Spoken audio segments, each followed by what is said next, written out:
How to delete your account in Grubhub app. I'm gonna guide you through the process on how to do it. Let's get started. First of all, on your phone, launch the Grubhub app.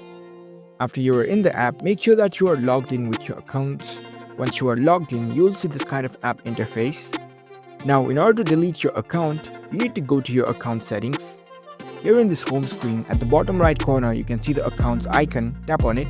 Once you're in account settings page, if you scroll it to the bottom, you can see this manage account section. Tap on it. Now over here, at the first option is manage data or delete account.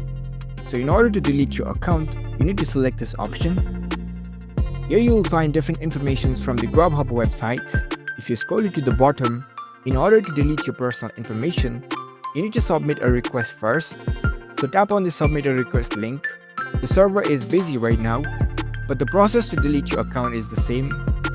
After you move on to the next step, you can follow along the instructions and you will be able to successfully delete your accounts. So that's it. That's how you can easily delete your account in Grubhub app. If you found this video helpful, don't forget to give this video a thumbs up and subscribe to our channel for more tech tips. Thank you for watching.